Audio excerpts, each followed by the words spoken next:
Um, Hey, Pop. Antonio, hey, who's that? D-Roll. Hey, man, where you at? Uh, Where you at? I'm at the hospital. What's wrong with you? I stepped on the toothpick. You stepped on a toothpick? Yeah. Boy, that ain't nothing nice, is it? Man, I can't even, I wouldn't wish this on nobody in the world. Wow. You swole all up and everything? Yep, yep. So you couldn't walk or nothing? Did they have to give you a shot? Yep. They had to do an operation on it because they had blew up. Oh, man. Yeah. Wow. Well, you They know, had it punches in. what was you just at the house or something? No, I was at my girlfriend's house. In St. Cloud. Yep. And then, you know, Ebony called me. I was in Houston. Ebony called me. Oh, That must have been what she was calling me about. wow. And but I couldn't talk back to her because I was out of the state. But then I called her when I got back, but she didn't answer. Yeah. So how long you got to be there, man? I'm out of here tomorrow. Okay. Yeah, man. Because now ain't you supposed to call the people tomorrow or something?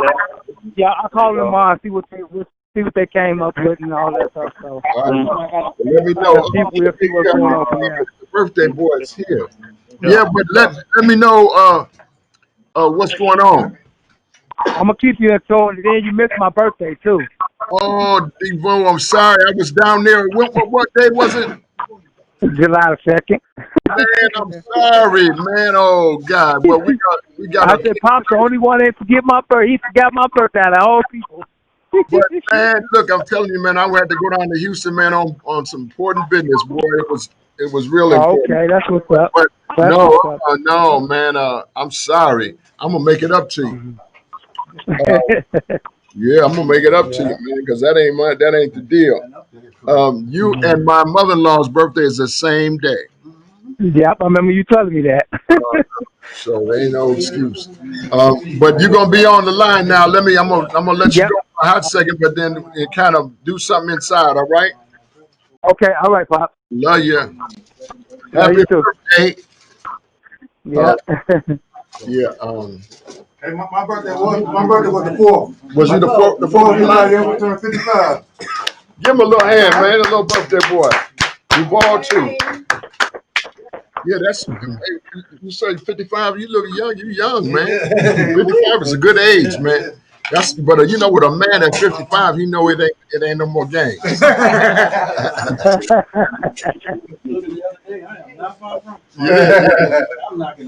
Yeah, yeah. I've been over there. I seen it. You speak when I came through. When I came in from Houston, I seen it. And hey, man, you good? Nice, man. Good to see you. I'm good. Been down in that Houston heat, boy. It's hot in Houston.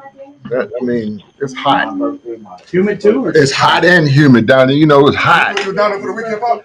I was down there for the weekend. Yeah, my daughter, her baby's father passed, and so I went down there. It was great. So anyway, no, he wasn't. It was all of a sudden. I guess he had high blood pressure. This boy, Wow. and then it ruptured. It was tragic, and so this was, as I was mentioning last week, this was my daughter who I had been separated from, and just wasn't wasn't in the right relationship with, and so but this tragedy was so great, I had to just like get over my issues. All right. Look here, you Mm-hmm. don't get over your issues, Right now with you. and boy, I tell you what, I had that's right, I had a coming together of my own spirit, man. Where they were,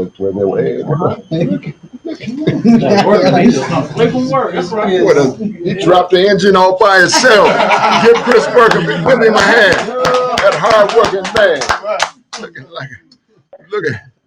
He almost went Mandingo and he got so much oil on him. I love it. I love it. I love it. I love it. I love it. Krista started a new job, in case y'all don't know, and he's a mechanic now, full time, and he's making it happen. Give him a little hand for that. And a matter of fact, Chris, in these next couple of months, we're going to be trying to go through the process of doing a level reduction with Chris, so he can get to his next operational level. So we're excited about his progress and about everybody else's progress too. I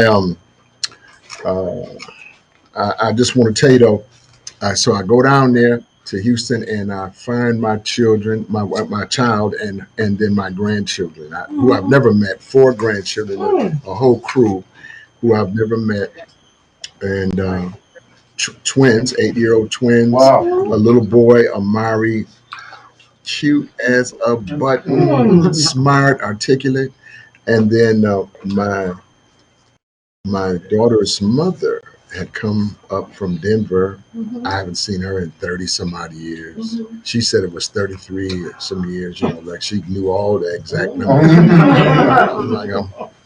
And so I was able to just it was the first time in her life.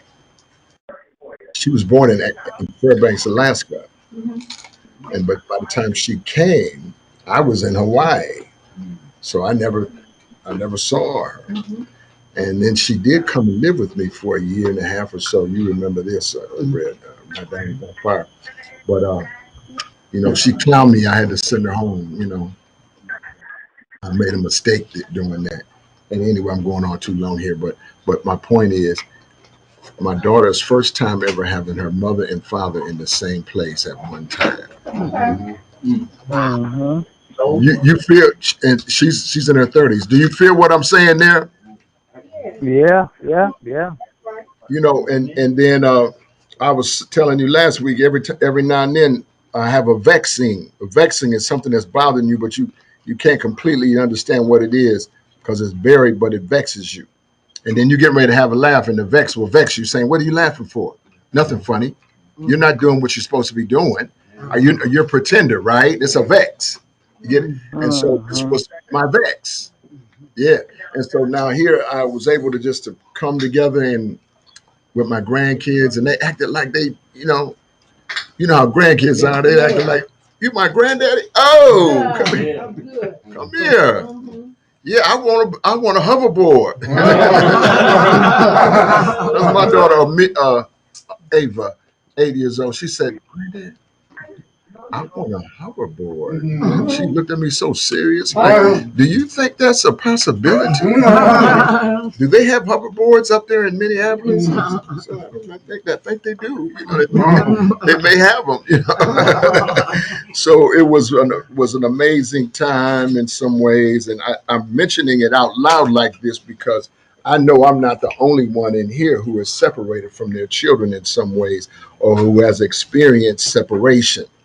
And that in the context of that separation, there's an angst and a vex that will sometimes be the reason why you do other things. You use, or you'll stay out longer than you're supposed to stay, run with the people you ain't supposed to run with, but you don't understand really why it's happening. But subconsciously, there's a vex that makes you know you ain't really right like you pretending to be. Oh my God.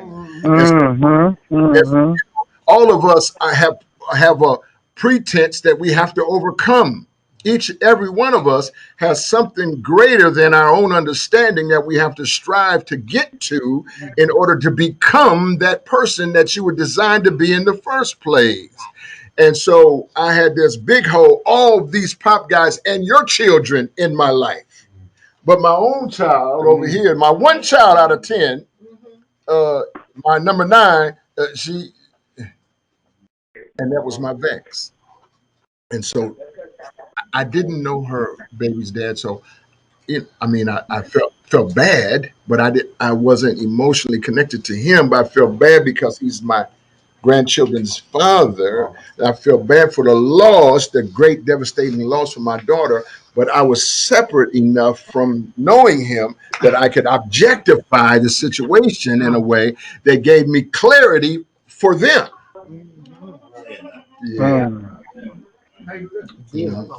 Yeah. So clarity is when you look through the forest but can't see the trees, but somebody else which can look at it and see exactly the pathway to take. You get what I mean? And for me, I could see exactly what the pathway for her to take was going forward, even though she couldn't see it at that time. And so we had an opportunity to talk a little bit. Um, but a lot went on while I was gone. 4th of July had taken place. Chris, the pop two people tell me Chris cooked barbecue chicken, and they say the chicken was banging. Oh, it wasn't just the chicken; it was a hamburger too. Oh wait, he had smash burgers. Now, and Will had something, and had the girls over, my daughter and his daughter and a few other people, and my mother-in-law was over there with my wife, and Will and them treated her like a queen, and she's leaving tomorrow to go back to Beverly Hills, Florida. What's up? And so I was grateful for that. And I don't know what else y'all did for 4th of July. Oh, I know what Dr. Tylo did, because it's all over Facebook. Y'all got to look at, man, Facebook. Facebook will shoot you down. You got to be careful. You got to be careful what you put up there. Everybody watching might not be your friend. I don't want to. I'll wait for all the amens to die down. Right. In any case, tonight we're going to do a couple things. Tonight it's going to be good. Last week we talked about this notion of self-hatred. I'm stuck on that because I believe it's a crux for what's taking place around the country as some of the Black Lives Matter stuff is getting out there, and it's good. At the same time, we're hurting each other in the neighborhoods, and we're shooting each other, and we're just carrying on. And I think we pop guys can play a greater role in that part of it, in talking to all children, all young people of every nationality, of every culture, about what it means to care for yourself. And it's impossible for you to care for yourself truly and then render that violence on somebody else. See, Pops, I just interject something like Go that. ahead, interject. It's not just the shooting; it's the reckless driving and killing innocent children. In the last week or so, there's been, due to reckless driving or vehicle-related accidents on children, Mm-hmm. is like 3 or 5 different people. So it's not just the shooting or gun related; it's the vehicle related recklessness. Well, amen to that. Give him a little dap on They that. are driving crazy. Well, don't be saying they, because you rough too. You know what They I drive crazy. mean? I'm just They saying. drive crazy. I'm just saying that's my sister, but her foot is heavy. I don't know what she's talking about. Anyway, but here's what I'm trying to tell you about that is, or just share with you, is that there is just a lawless spirit that seems loose.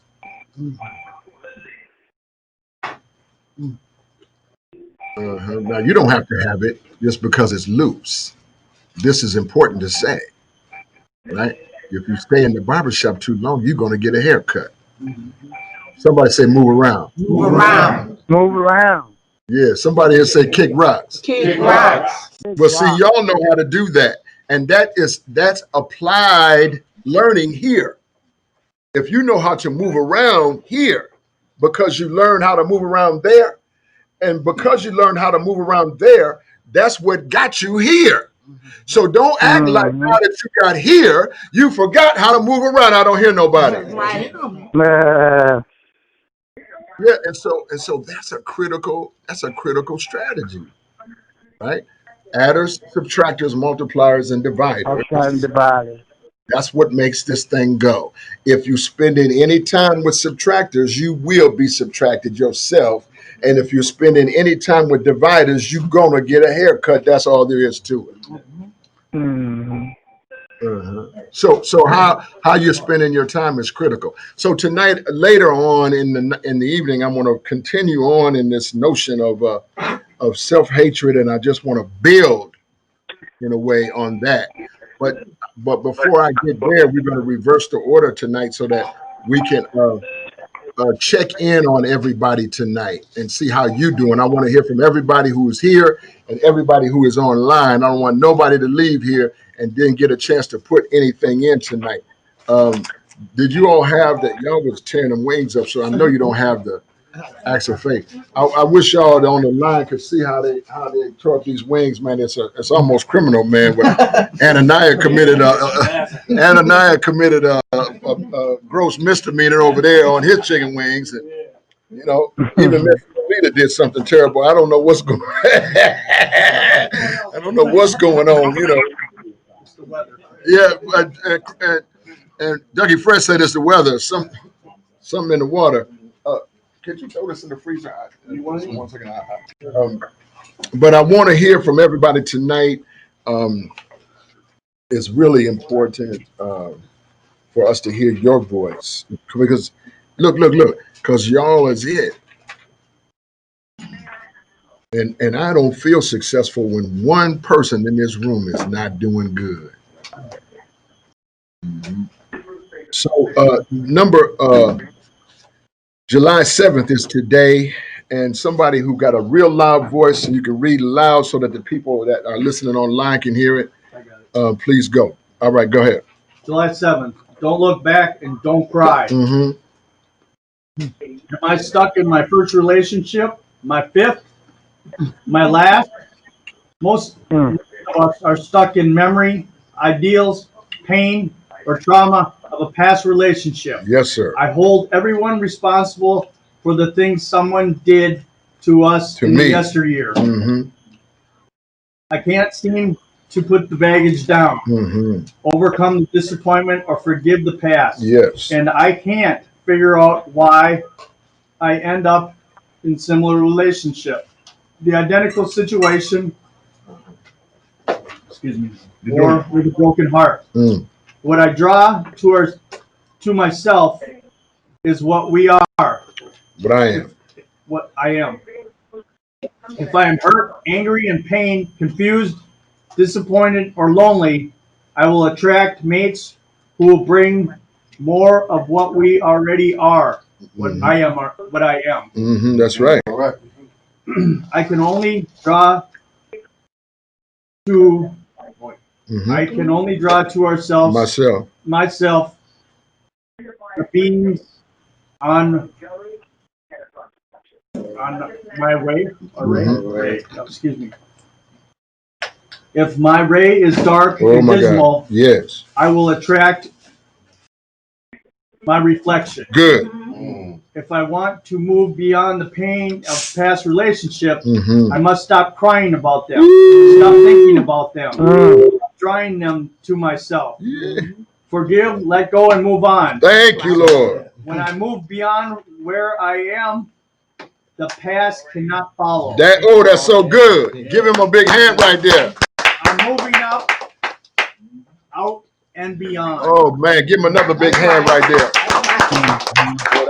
Boy, that's a good blessing. Yes. Now I'm gonna let you think about that for a minute because I'm going around the room and everybody here is going to have a chance to reflect on that. You don't have to be worried about being right or wrong about it. This is not the judgment seat. We just want to hear from one another what we're thinking, right? Our thinking, and then you can make it personal. If this message hits you personally, you can make it personal. I want to say something. I want to say something first. Duval is on. He want to say something. He's hot to say something. Go on, boy, with your good toothpick sticking on yourself. No, man, I'm talking about. I'm talking about. You know what, Pop?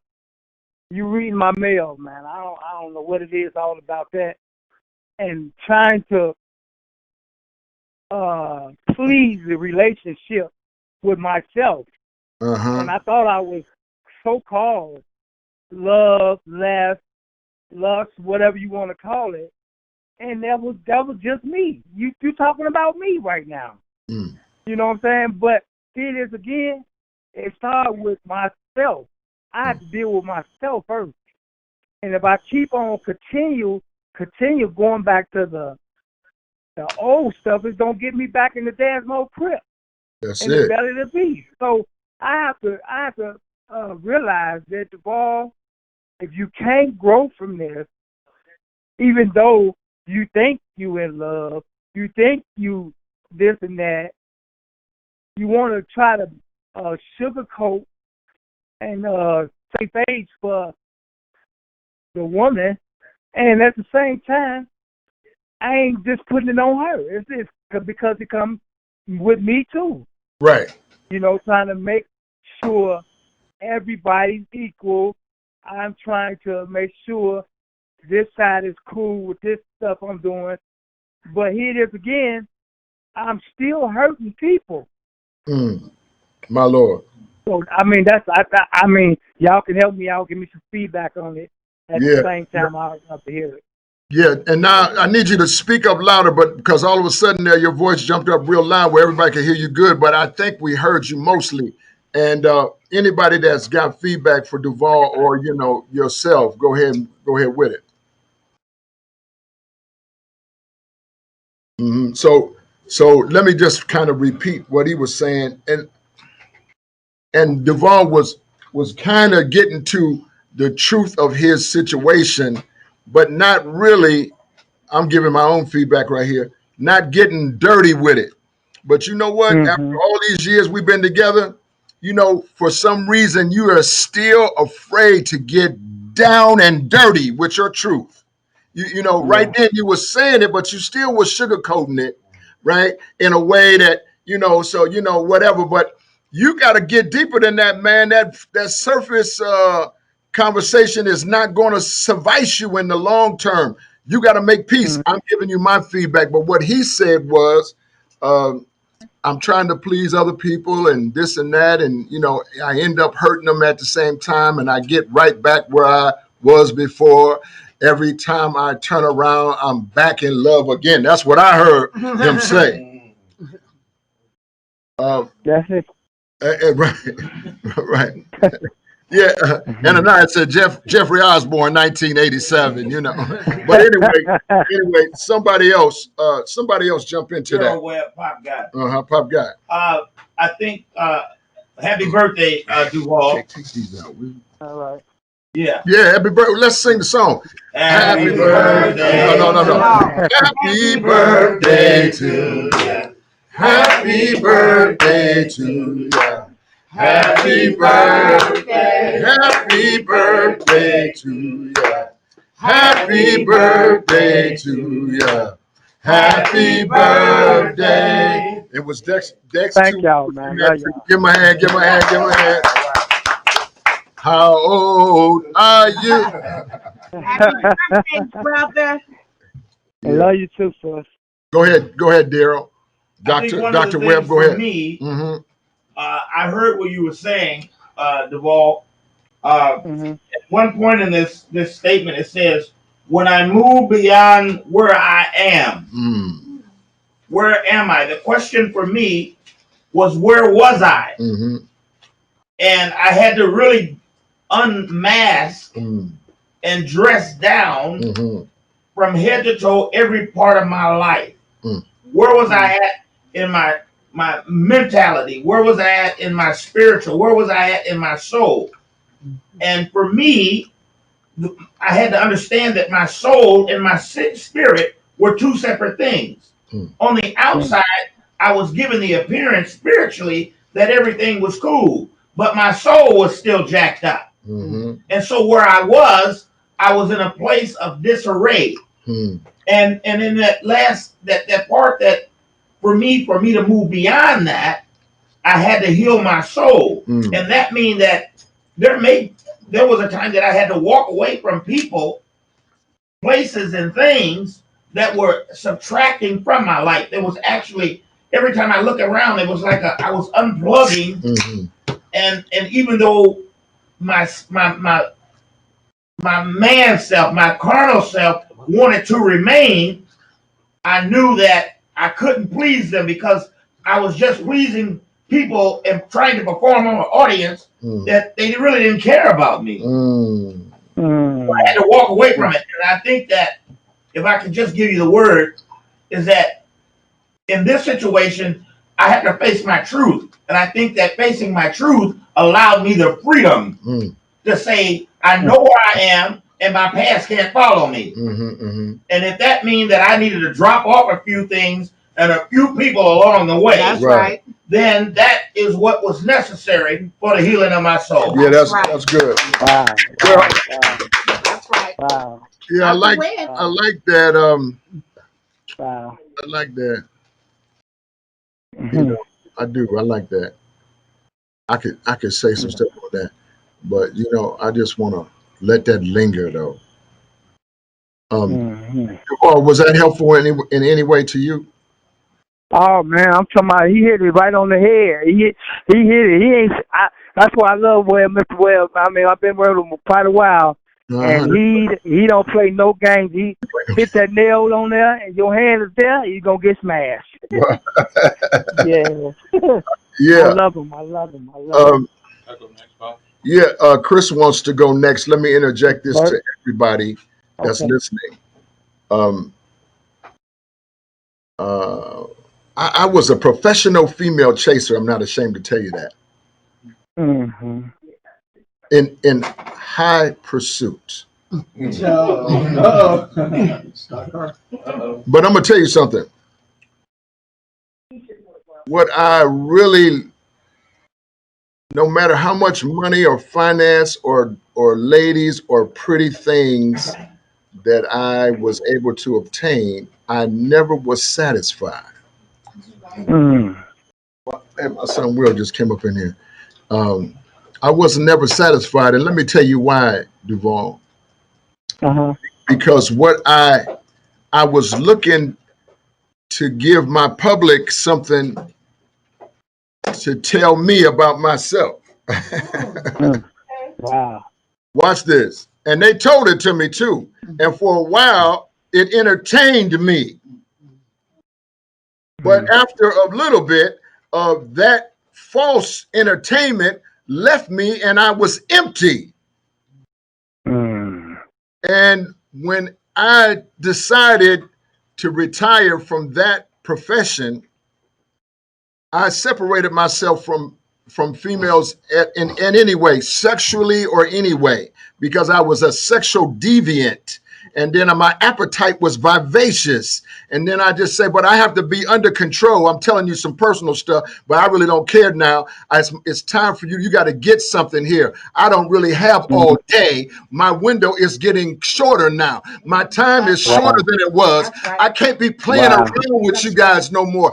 You got to get this thing and drop it like it's completely hot. I'm telling you. And so I was unfulfilled. And I had to stop chasing after what I thought was myself, being afraid, therefore, to look inside of me and discover what was really myself. Let me just share this with you. That took some doing for me. Right. I was smart on my own. I'm able to generate income on my own. I don't really need anybody, female or anybody else, trick or slick or anybody to give me anything. I'm qualified to earn my own as a man.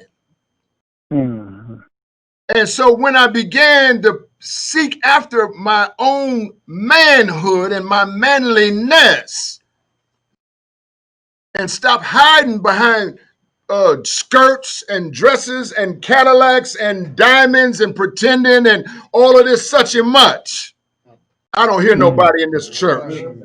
Yeah. You're right on that. Then I am left with looking at the man in the mirror, facing my own self. Who am I? That's what Webb was trying to say to you. What he was saying to himself. I found so many so many Christians in Muslims too, and the other group, L L. Latter-day Saints. Who am I talking about? It'll come to you in a minute. Be like all super religious when they're in the penitentiary. But because really that they don't have a self-defense mechanism on their own. You don't have enough of your own veracity, to not be hiding behind religion, but rather becoming a better you as a result of religion, as a result of the word. You transcend, you come out of yourself in your hiding place. I have a whole bunch of Christian Holland Negroes and others who have come right out of the penitentiary getting high as a cootie pie and couldn't wait no time. Muslims too, and the other whatchamajigger, the third one. Something L. No. The Moorish Society. Yeah. And looked like the Moorish Society went quicker than everybody. This is just from my own experience. I'm just telling you. You can be mad if you want to, but I've been messing with everybody.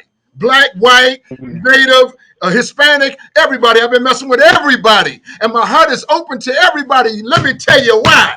Because he finally opened it up for me. Yeah. I finally got a sense for what it was to even be my own self. This took me a long time. I'm talking about some 40-odd years. I was hiding and pretending to be something I wasn't even none of that. Yeah. And look at the whole time, I'm sorry I'm going on too long with this, but the whole time, himself was preparing me to come after you. I couldn't come after you until I became myself first. Hold your head up when I'm talking like that. Look me straight in my face. That's right. Oh, man. It's good. So now, if you can't become yourself, Duval, I'm back to you now, and you will look for yourself in somebody's skirt and their pants, and you will always find yourself chasing the thing that will always undo you. Yes. Yeah. Wow. Not just there for you to be used, but for it to complement your manhood. I don't hear nobody in here. I appreciate that. Wow. Here comes Dr. Kimbrough in here. That boy, he's sweating and everything. I think it was the word got him out in the hallway. I don't know what it is. Something got him wet. I don't know. Come and sit down, boy. Get some air conditioner. Give Dr. Kimbrough. He's so late. Give him a hand, though. Because the doctor need to get something tonight. I'm glad he's in church tonight. Hey, Geronimo is in too. Boy, you must have fixed that car for quick. Well, give him a hand. Give him a hand for. Yeah, some pop guys. I love them. They late. I love them. Will came in too. Go ahead, son. Yeah. You got to talk loud so they hear I'm you. gonna throw myself completely under the bus. So for me, I still have a problem with associating my work with materialistic things and money. And I at times I feel fatigued mentally, feel less of a man, feel less accomplished when I can't accomplish my goals in a very, very, very fast pace. So what I'm trying to learn to do is to truly be patient and allow things that I want to do with my life to come at the pace that it's supposed to, rather than try to rush this thing. That's good. Give some dap on that. I like that what you just said. What made so much sense. But then later you'll forget that you said that, and you can go back at this other thing, trying to chop down the cherry tree ahead of its time. And you can't make no apple pie with it when it comes too quick. You didn't. It took you a long time to get to the penitentiary. You might have think it happened overnight, but you worked on that for some years. I don't hear nobody.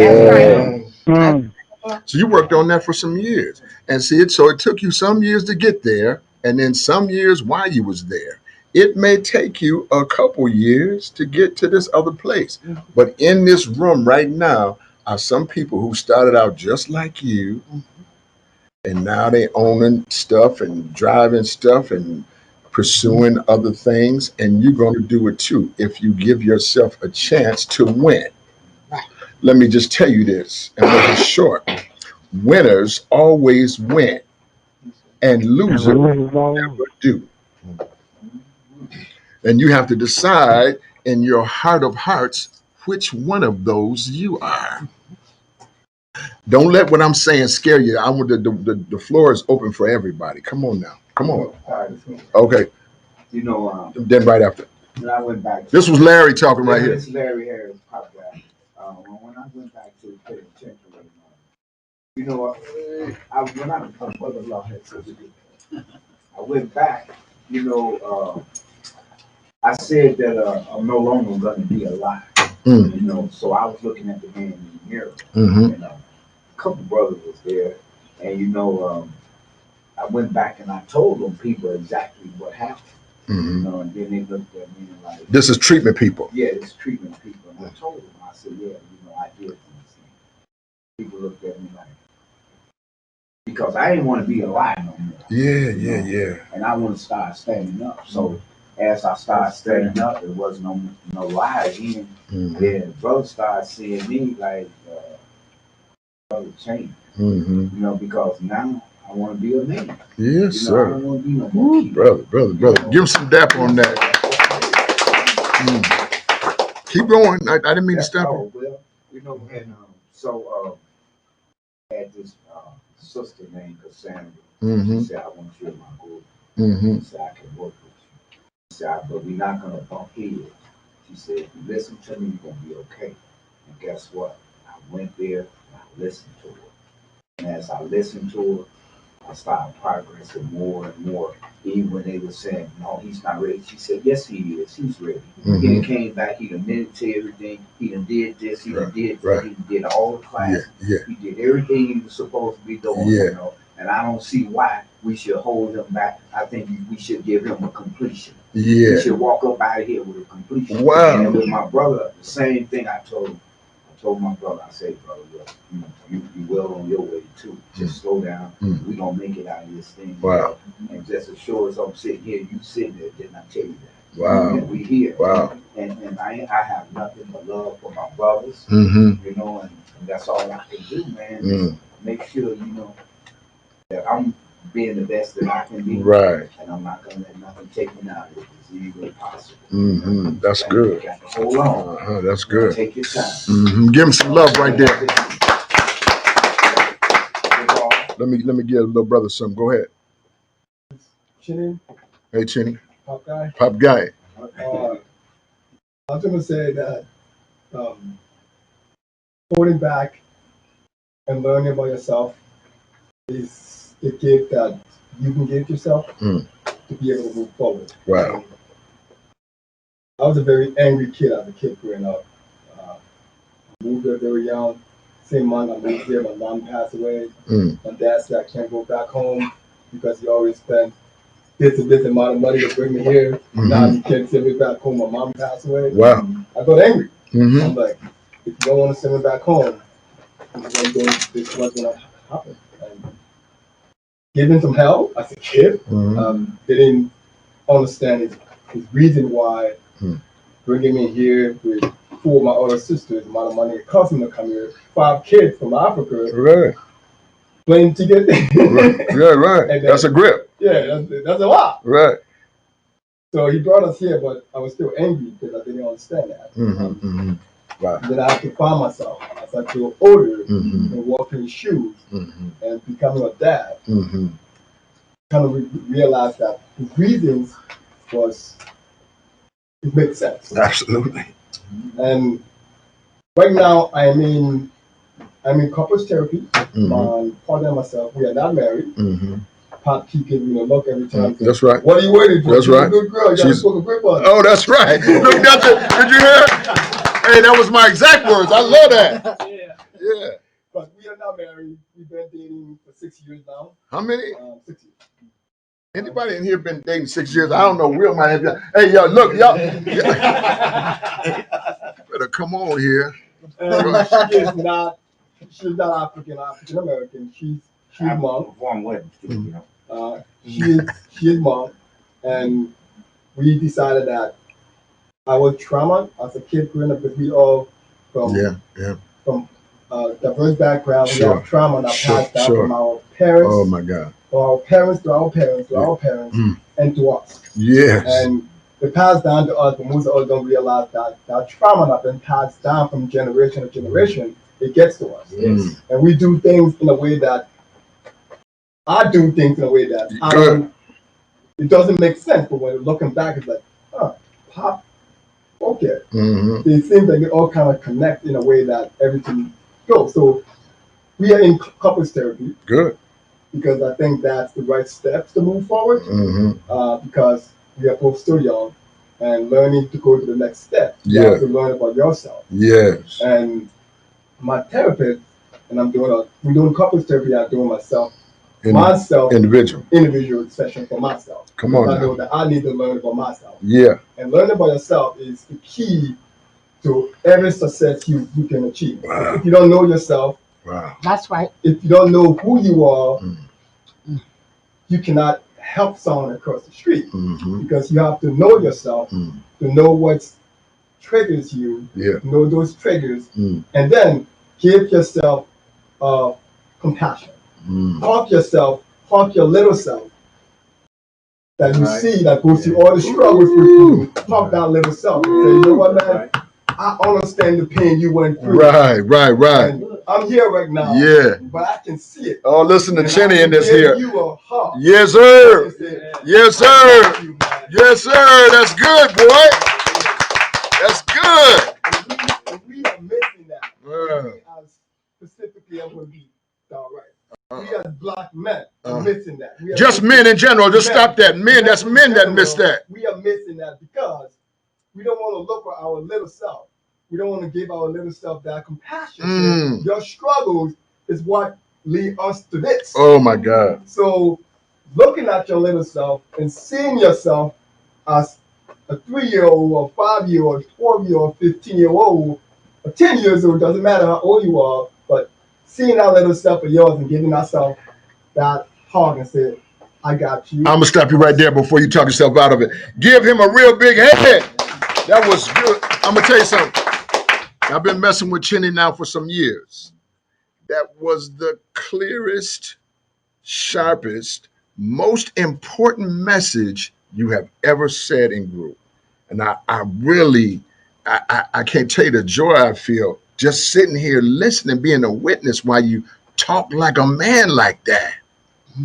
That's powerful. Give him another hand, though. You got to be digging. So, is anybody there on the phone? I don't hear nobody. I'm checking. Uh-huh. Yeah. Okay. Somebody else. Somebody else. We ain't done yet. Everybody got to go. You had a turn already. I'm gonna come back to you. Okay, go then. Go.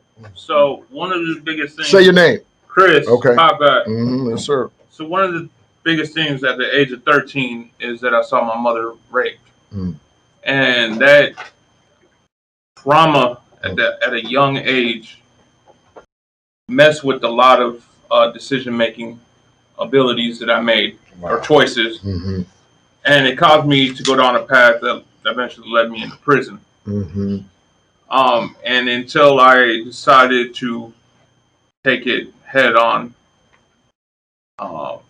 and overcome and face, I guess, and tell my mother I wouldn't be the same person as I am today. And I'm thankful to have a lot of loving and supportive people in my life to help me through it. And I have a better relationship with my mother, my father, and everyone around me because of it, because I decided to overcome the trauma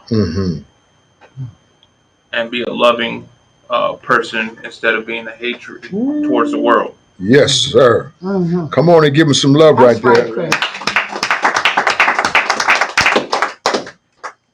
That was excellent. I mean, that was y'all tearing it up tonight. Who's next? I should think. This is Ananias. Come on, brother. Pop guy. Pop guy. I saw I've seen a whole lot in my life. So now the things that I see now don't even surprise me. Now I don't know if that hurts me or helps me. Mm-hmm. I really don't know. It's haven't decided yet. Mm-hmm. You know, little children being shot. Yes. I don't like it. I don't condone it. But it's like because I know people are just sick. Yeah. So my brain can reason with it, but not so far as to say I condone it, or I like it, or I'm not affected by it.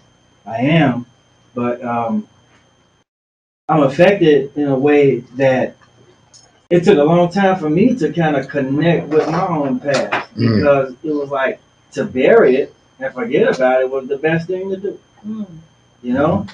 But you don't realize that it's really not buried. It's sitting right there on your shoulder. Wow. Wow. That's the heart that's on your shoulder. That's your heart that's on your sleeve. Right? And this is the moment of clarity for me. And somebody said it in a joking manner. They said, seen these two little kids fighting, and I kind of broke it up. And I asked the kid, why did you run up and sock him? He said, well, the kid said, my mama. He said, your mama? Well, what did he say about your mama? He just said, my mama. Does he know your mama? No. You don't know my mama. Does he know what your mama look like? No, he doesn't know what mama look like. Does he know your mama name? No, doesn't know your mama name. Then why did you get upset to hit this kid for saying your mama? Do you not like your own mama? When he said that, it made me think. I seen a lot of things. I seen my mom do some things that I didn't understand at the time. Now I understand them. They weren't right. Yes, sir. You know? Yes, sir. So I remember telling when someone said my mama. Never met my mother, never seen my mother, don't know my mother's name, and I got angry. I wasn't angry at him. I was angry at my mother. Wow. That's rich. Did you see that? That's rich. Because for somebody to say my mom and never met my mother, that means that I feel some type of way about my mother. Sure. Ooh, man. Wow. That's rich. And when I made that connection, it helped me unravel a lot of stuff. So I had to kind of dig deep into my past. And when I did in my past and I looked at it and I looked at all the things that I've seen, I looked at all the stuff that I said, all the stuff that I've done, all the stuff that I didn't say, should have did and should have done. All of those things, I had to sit back and say, you know something? There's nothing I can do about those things today. If I run into some people that I've heard in the past, I'm going to take that time and apologize. But I accept myself for who I am today because I got this one life to live, and I'm going to live it to the fullest. And I'm going to be the best me that I can be. Wow. That's right. Come on, give me some love right there. That's beautiful, man. Yeah, I love that. Wow, that was so deep, man. I love it, man.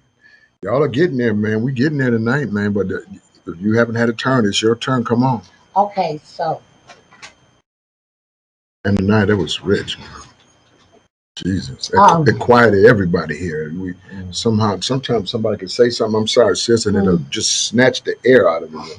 And then that's just kind of what happened all of a sudden. It's just like we all went back to that mama thing. That mama thing is for real. You know. So my mom, she left me. She dropped me off with some other, some people, and I'm still, but like you said, I get it now. I was safer where she left me. But the idea of being left, you know what I mean? You just have that, you know what I mean? Go ahead, sis. Go ahead. So everybody used to say I was spoiled, and that my parents gave me everything I wanted. But that's what they did. They gave me everything materially that I wanted. I thought that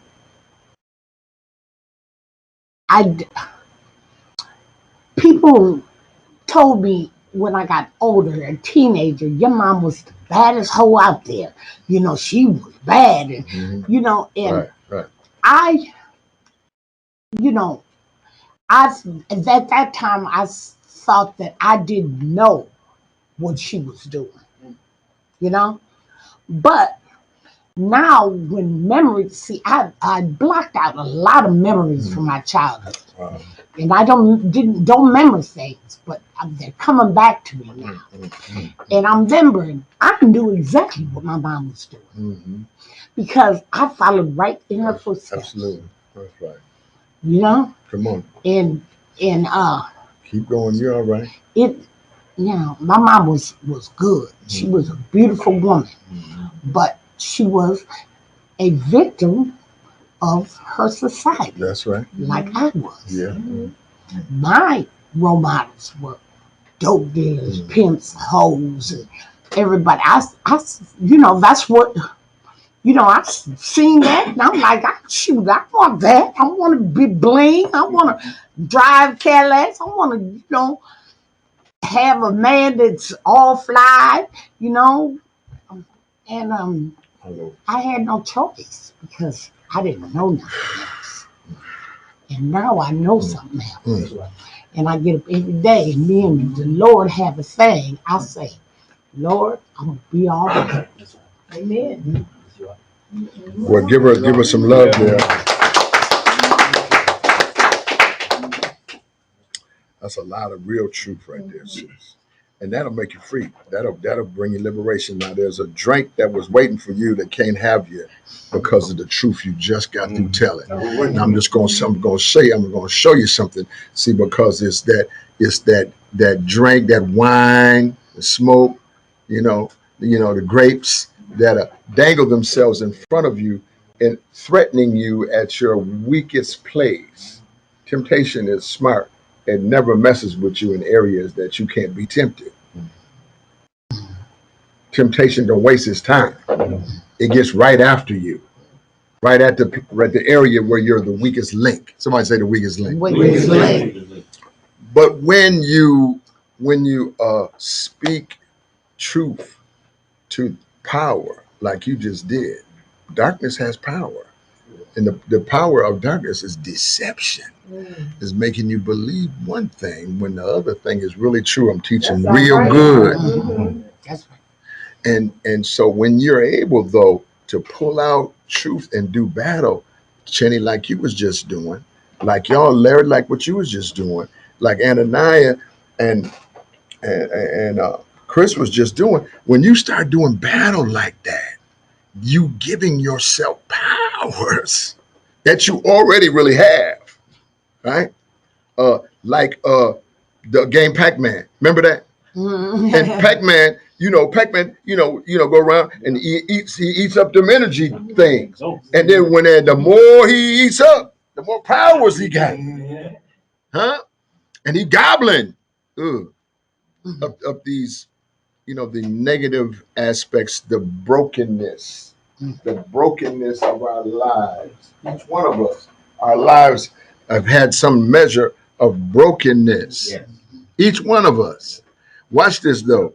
But we don't have to stay in the shape that we were in. I don't hear anybody. So I love what we're doing tonight, but everybody's going. So if you haven't had a turn, jump in. Antonio, Pop Guy. Got you next. Go ahead. This first line is what I stuck out to me. Got you next. Are you stuck in your first relationship? Mm-hmm. For me, like the thing I'm hearing with everyone who has spoke so far, my first relationship was with my parents. Mm-hmm. The trauma there, the lifestyle, the environment, the things I went through, or didn't go through. Wow. Right. In my parents' care or lack of. And for a long time, that was the relationship I had, was reliving all of that, carrying that with me, taking, the trauma, the abuse, all of it, the abandonment, the exposure to drugs, the gang lifestyle, I just had a conversation with a guy the other day. He was talking about how his parents taught him how to fish and all of that. And it was just really hard on him. That about hunting and getting it right, things like that. And I said, my dad taught me how to break down a 9 millimeter. Hmm.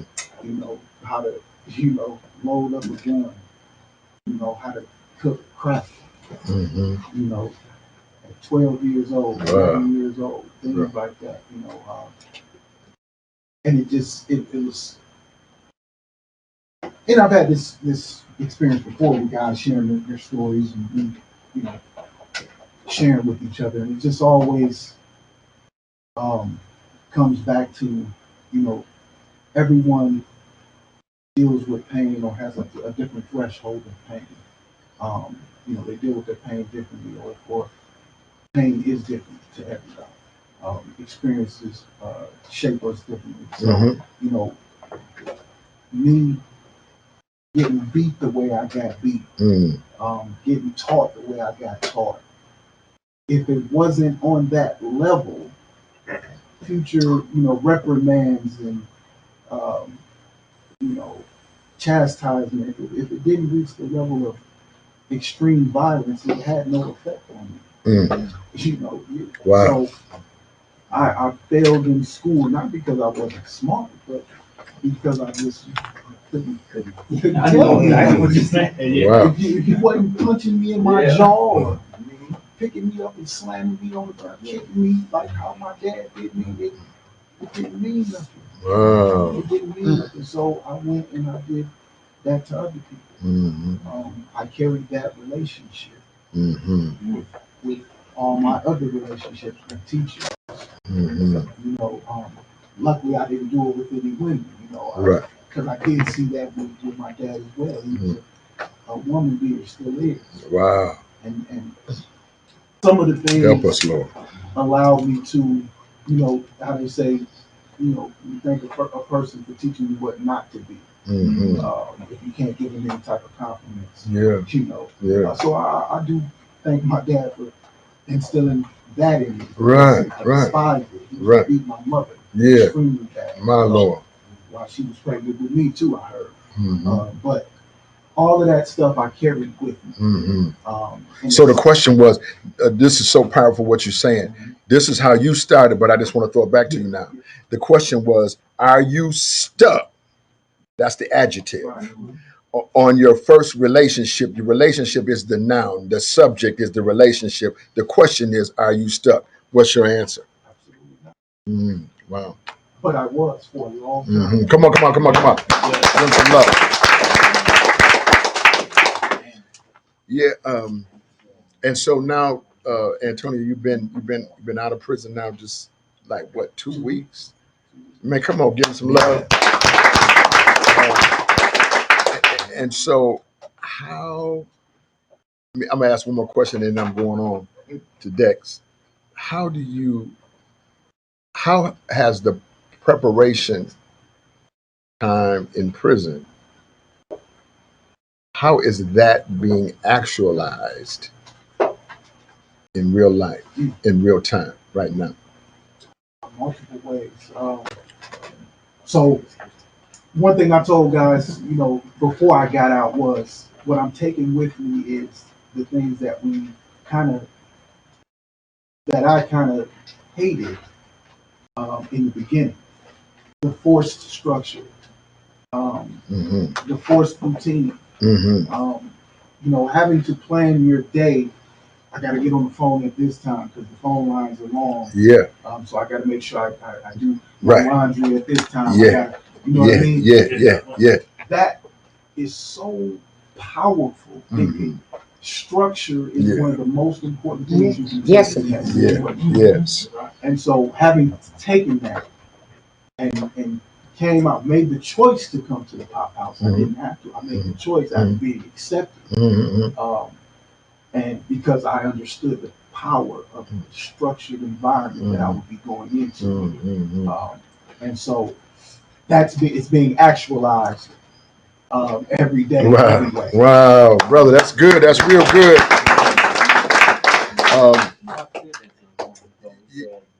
He said the most important institution And balance.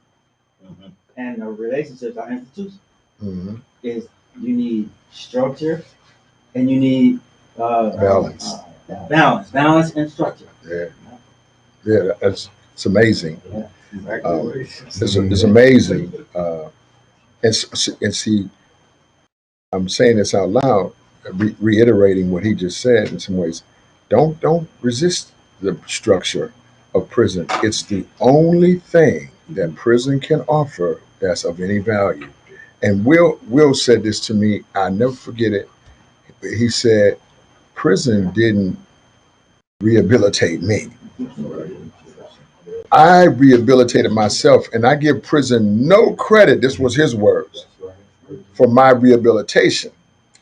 And I loved that, and I knew it was true from that point when he said it. But at the same time, the structure piece is the one piece. I'm gonna just throw this in on you. Don't be mad because it's gonna hurt a little bit. But this is the one thing that your parents should have provided, but didn't.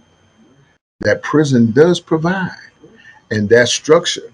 And when you rebel against it, once you come home, if you go into rebellion against the one thing that was any good about it, you will find yourself back in love again with the past. I'll stop right there. It's Dexter's turn. Go ahead.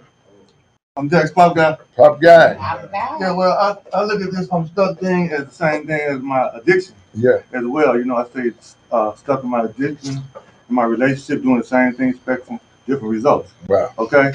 So, as I learned to look at things, I had big plans, big goals, big dreams. I didn't want to be a crackhead, alcoholic. Right. You know, Right. I said, this is not my style. I think that, but I ended up being that by my ignorance, not knowing that if I didn't follow the directions, that this would happen. That this is what it led to. That I wanted to be a man, as I thought. This is a man being cool out there selling, doing all this Bushman jig, all these things I thought was cool, like Pop was talking about. But as I learned, when I get myself together, start doing good, then a bottle called me, a crack called me, someone keeps pulling me down. Yeah. But by my ignorance, I couldn't figure out that all I had to do is make the right choices, and I always looked at myself and stayed mad at myself. I don't deserve to be happy. I don't deserve this. I don't deserve that. But as I just like I'm 55 years old, just like what 2018, I slipped again to the alcohol, tricked myself. Now I'm learning to love myself and know that I don't need none of that. I don't need none of that. All I need is good support and good people in my life. Like when I started this group, like Pop said all the time, he said, all you gotta do is stick here. If you leave here, it's not gonna work for you. And I left. It didn't work for me. I'm back now. Well, I hate to be right about it, but I was just thinking about. Let me just tell you this. You know, with Dexter's wife, his wife was really ill. Pam. She was over at hospital over on Chicago Avenue, Abbott Northwestern. Y'all know where it's at, most of you. And I'm gonna tell you something. Me and Dex, just us, would sit in that room with her and pray and laugh and lift her spirits up. You know what I mean? And I really enjoyed that time, that fellowship time that I had with you. You know, that we could work together to try to help Pam feel a little bit better about her tough struggles. And, I found out a lot about Dexter during that time because I learned that he's a loving man. I'm going to translate that for you, that he's a powerful man. You see, and while we were in our pretense, loving was a bad word for us and something that we sometimes thought somebody else ought to do to us, but we didn't have no responsibility in it.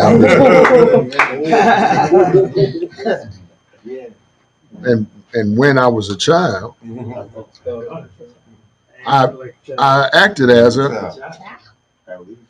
I thought as but when I became I put away.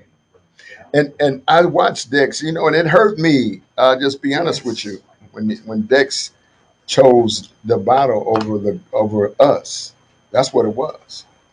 Because let me tell you why I say that. Because see, look, I can feel, Satan teasing me.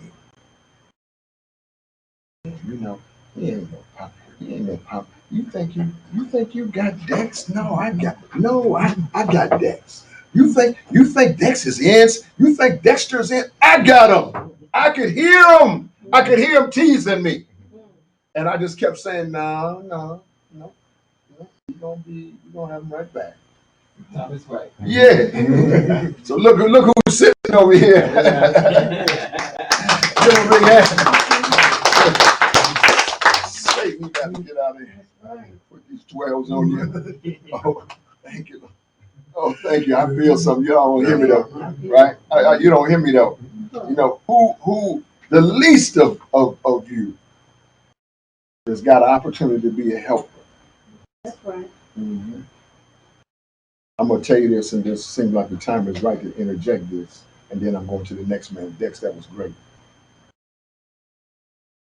Ian James was a lifer brother. Some of us in here knew Ian.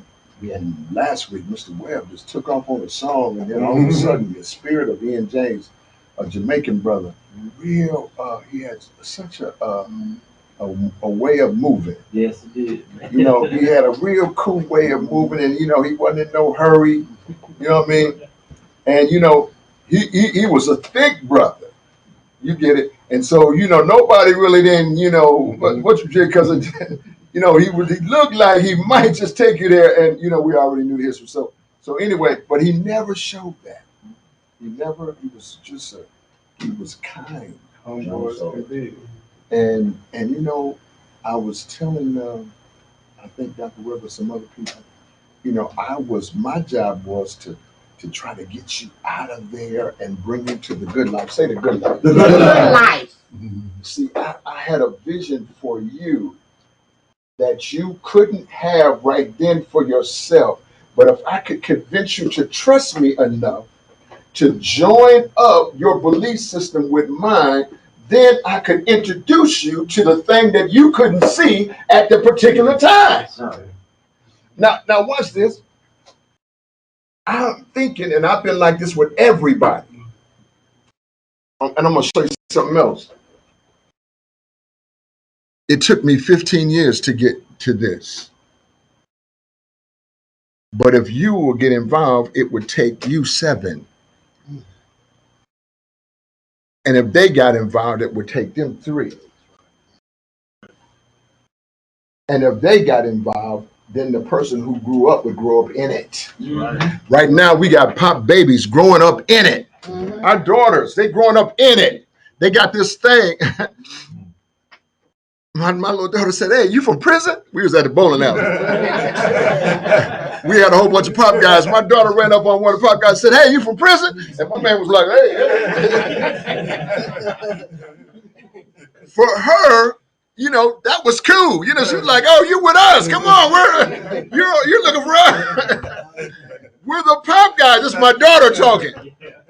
K Tall, who at that time was maybe this tall, now she's like 6'1", playing volleyball.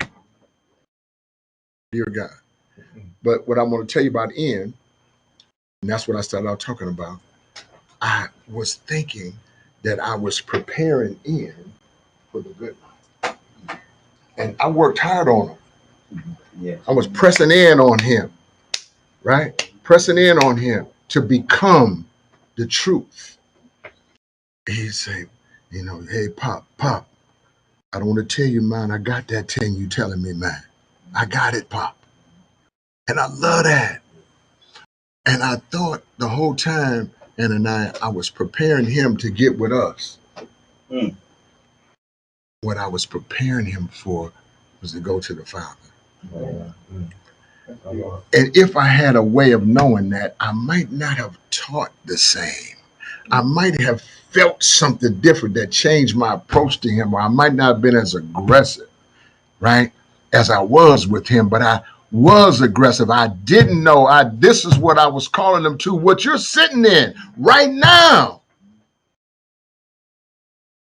Man, just like June, he didn't make it. His wife, he was married to a very nice lady. Her name is Mary. On the 18th of this month, Saturday, that's a Saturday, starting at 2 p.m., There's a going home celebration for Ian Garfield James. That was his full name. It says, a meal is served. Please bring a lawn chair. Lakeside Park Shelter, number 1, Bayport, Minnesota. You should have that in front of you. Do you have that? Yeah, I have everybody got email. Well, I'm thinking everybody didn't know Ian, but we could just kind of take that date just to get together on our own, and then but here get together here. So I would like everybody who can come to come and be a part of this celebration. This was a heck of a man. Yes, he was. And I'm gonna tell you something. He pointed a whole bunch of people in the right direction. Yes, Him and David Islam worked in orientation. So when new offenders came in there, they orientated them and they shot all them guys to POP with the quickness. I had a waiting list. I still got a waiting list. I ain't been there in a year. Yeah. We had a waiting list so long, people just. My point of telling you this is that we want to come out and try to celebrate this brother, but it's just a good time for us to just, celebrate each other as well. But, so look at that date and see if you can we can run the van. If you don't have transportation, we can run the van. We can bring your children or however you want. I think it's probably a beautiful place there. She selected. I don't know if I've ever been there before, but yeah, it's nice up there, and this and that. So we can take some photos and have a good time, with ourselves, but then also be appreciating her, Mary, and even her son, which was by another relationship, but Ian mentored him, and the son called Ian Dad. That's how bad he was. So I just wanted to interject that into your thinking, and then we'll send some more information. But the van, if you don't have transportation, that's not a deterrent. The van will run, but we're going to go up there and support. It's July the 18th, Saturday at 2 p.m. It's 2 to 7 or 6 or whatever. It's in Stillwater. It's pretty up there this time of year. It's outside, so it's a little safer than this and that. You say it's been sent? I ain't got it yet. On the email, did you get an email from last week? I got a text. you probably would have got it. Signed. Okay, but so if you don't, would you make sure, Antonio, that Wayne has your email on file, because then you should get all of this, and even these meetings right here. What I'm telling you, last, all of these meetings are actually on YouTube, so you could go right to the YouTube and pull up last week's meeting or this or that and reflect on that, and it's kind of a powerful thing. Listen at this. I want us to move around here. We almost there.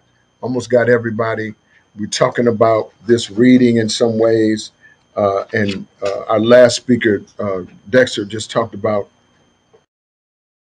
overcoming that past relationship with addiction. You know what I mean? That he's engaged, he's got a good wife, wife to be. She loves him. Helped him through the loss of his oldest son. It was powerful. So whoever feeling next, go ahead, Fresh. Dougie Fresh, Mm-hmm. Pop Guy. Pop Guy.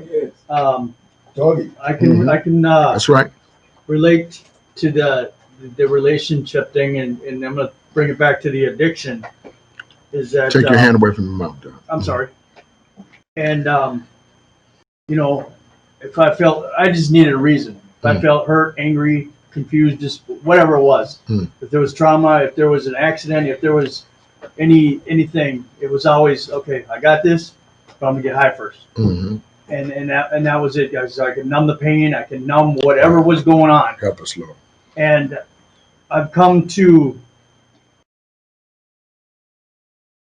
the realization that I don't need that no more. Mm-hmm. And that I'm facing my issues. I'm dealing with my issues. Yeah. I'm not letting them come to me. Mm-hmm. I'm facing them head on. I'm not scared no more. I'm I'm a pop guy. Yes, sir. You know, Yes, this sir. has been That's the biggest, one of the biggest impactful organizations that I've ever been in my life. Wow. And you know, anybody that's ever wronged me, I forgive them. Yes. I honestly took me a long time for that. I look in the mirror, the worst person ever was myself. That self-hate was just so deep. Wow. And it took me a long, long time.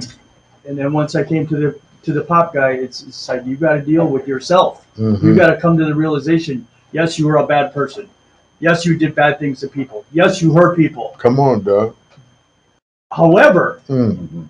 what's done is done. Mm. I have to let that go. Mm. I can, you know, like Dan and I said, if I see people that I've done wrong, I will stand up and say, you know what, I did wrong, and I'm sorry. Mm. I really am, from the bottom of my heart. I'm sorry. I can't change it. I can't fix it, but I'm sorry. Yes, sir. You know, and that way it gives me peace and freedom from holding that personal hate Right. of myself. Right. So as long as I can look in the mirror and say you're getting better every day. I'm not where I want to be, Mm-hmm. you know, but I'm a lot farther away than where I was, where I started out, Mm. and where I am now. Mm-hmm. I feel good about myself, Yes, sir. but but in my mind, I know how bad I was, Woo, and I have to remember that. Yeah, me and you both.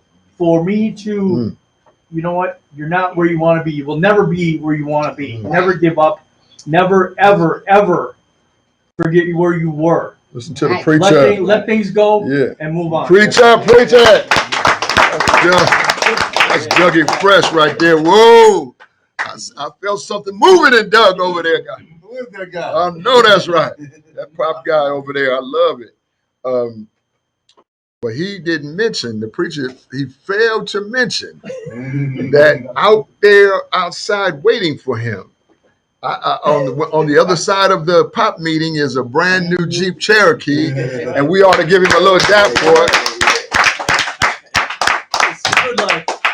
Listen to what he said. It's the good life. Good life. Yeah, look, don't be mad about the good life. People be asking, well, what do y'all want?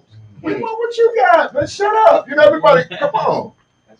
You want a school and a good place and a home, and you know, this is still very fundamental in a crazy world. Look at Doug. Hey. Oh, look.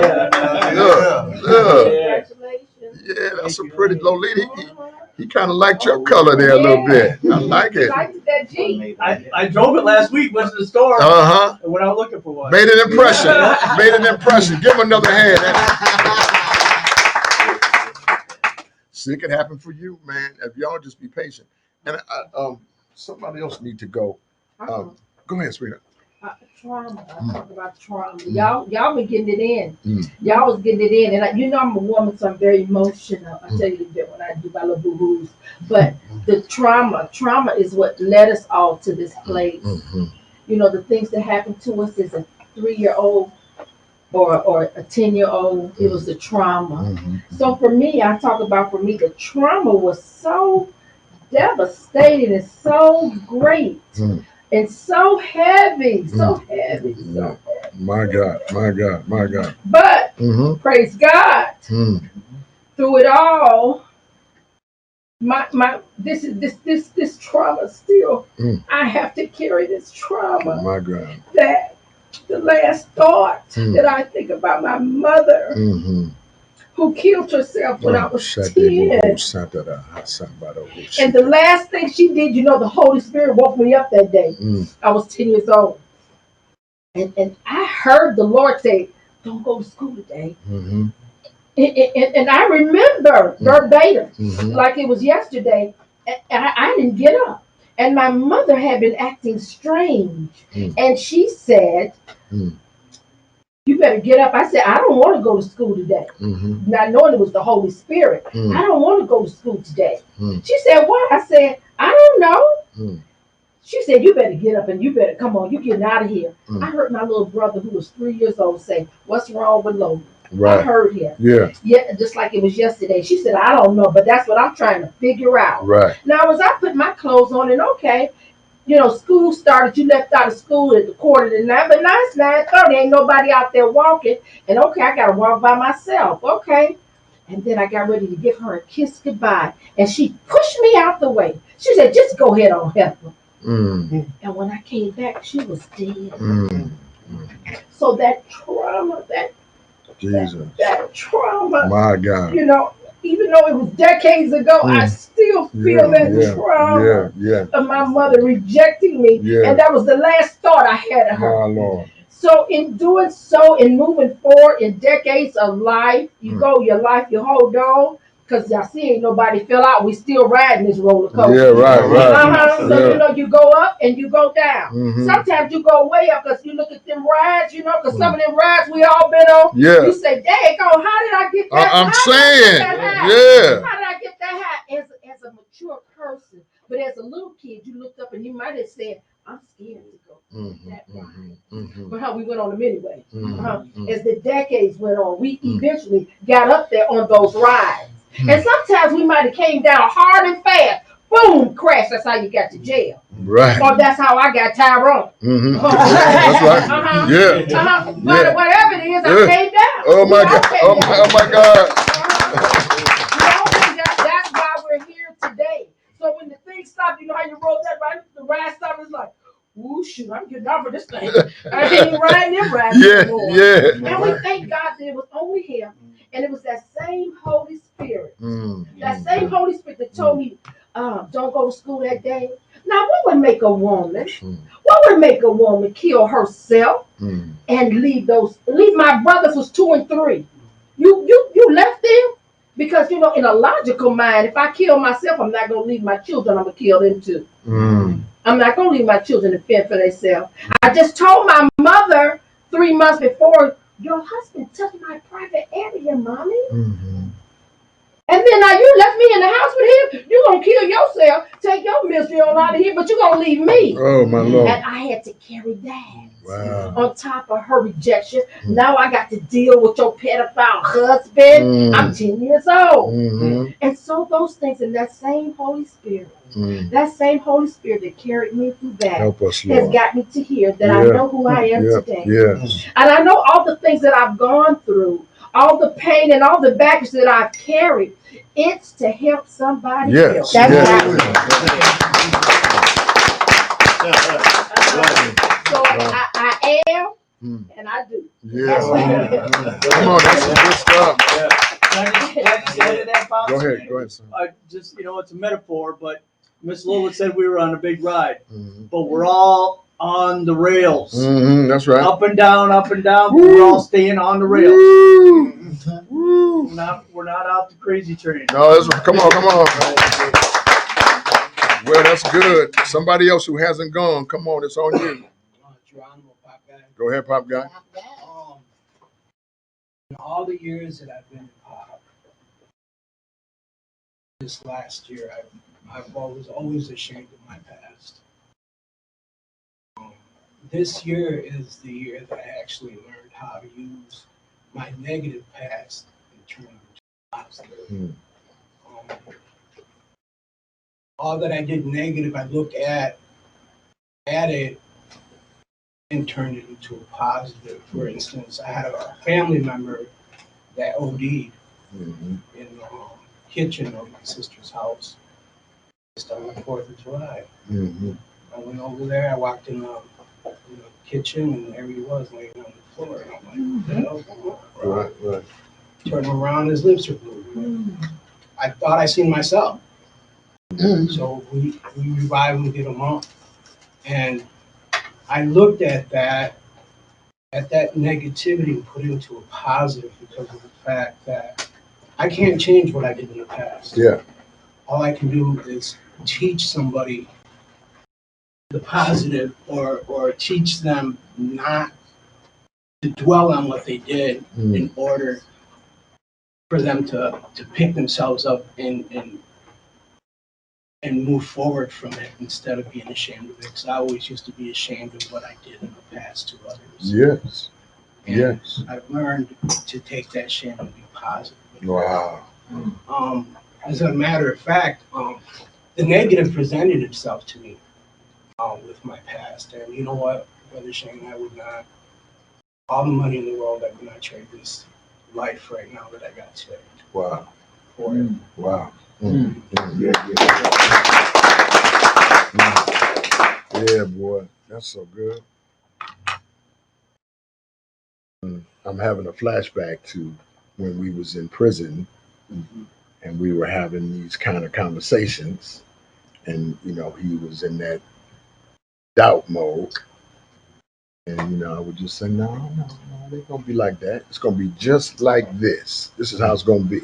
Any questions? right. I said, okay, but here we are, and I'm grateful. I wanted to tell you that we've already talked about this, but I wanted to tell you that with your sister, she needs to get a, a dose of Narcanine, that reviver. So, but this is her husband. So, if he is not ready to help himself, he's going to use again. Clearly, if you use in the house, it means that's the place where you feel safe and you're willing to risk. You're willing to risk what people think in the house for the safety you feel of being someplace else. So he will use in the house. It's helpful if she has a dose of that and you can get it. She does. Oh, okay. All right. So that's give that boy some love. Can I just say one thing to Ram? Rama, you look so good. Mm-hmm. You looking so good. Mm-hmm. You riding motorcycles, picking up cars and putting it on your flatbed. I know. Yeah. Doing things. Yeah. You just moving around doing things, and you doing so good. And I just wanted to let you know Come on. that Yeah, it's feeling kind of good in here. Mm-hmm. Yeah, it's feeling good in here to me. What y'all got back here? Come on. My name Will. You go right Well, Pop Guy. Pop Guy. Pop Guy. Mm-hmm. Pop Guy and Count. Yeah. You know, it's funny because I remember when we used to go to church when I was a kid, and I was sitting there, but I didn't realize. I always thought, okay, because you're there, you believe in the Creator. Mm-hmm. But I didn't realize till I got a little bit older, sitting in prison, that that although I was sitting there, he, the Creator was not. I didn't have a relationship, Mm-hmm. And so I didn't believe in him. Mm-hmm. Mm-hmm. That was not my.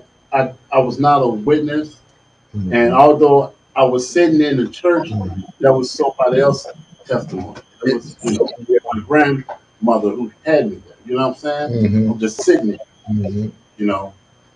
And later when I went to the joint, and this was after singing and just the whole 9 yards.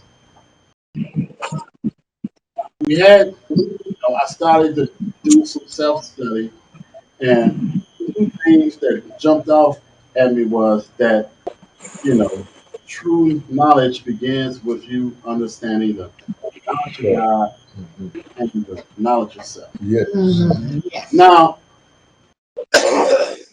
what I understood, what I later understood, that it wasn't until I developed a true with the Creator that my life took on purpose. Mm-hmm. It, before that, my life was as it was. Mm-hmm. You know what I'm saying? But I believed Ooh. that there was a Creator, then I had to believe that my life had purpose. Yeah. Good. Right? Yeah. Right. So once that realization kicked in, right? This when my life took on a new level of value. Mm-hmm. You know what I'm saying? It's when it started to matter. Mm-hmm.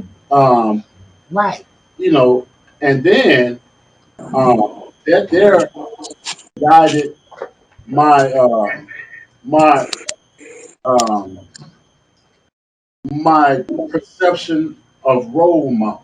Mm-hmm. There was always a lot of role models around. Right. But when I say role models, I'm saying looking at you and believing that that life is possible for me. Right. Right. So just because you say, okay, it's a bunch of role models, Right. it don't believe that I believe you are a role model that's possible for me. Right. Right? Right. Right? Right. But I believe that that gangster wasn't a role model. Yeah. Yes. Right? Yeah. Because that life was possible for me, and I knew it because many in my family lived that life, so I knew that life. Come on was and possible. speak. Come on now. Come You see what on. I'm saying? Yeah. So so just fast forward it. Mm. We're now believing that okay, my life has purpose now. Okay, I said, well, okay, okay. So then it has to be much more to life than me running around, you know, banging, running around getting high, Mm-hmm. you know, eating, sleeping, and defecating. It has, it has to be more to Come life. on now. Yeah. You know what I'm saying? Yeah. That's right. And so, so that is what gave me the will. Mm. And I normally we normally don't. Well, I normally don't have conversations around religion, spirituality, and this and that. But I want you to know that the will for me to start to take my self study seriously clicked on when I actually developed a relationship with my creator. Mm-hmm. Amen. Okay, Amen. when I acknowledge that. Yeah, that's good. Yeah, that's good. That's good. And Will, that's well said, man. Yeah. And I appreciate that. And sometimes I'm gonna just tell you this. And I never said this to you before, but sometimes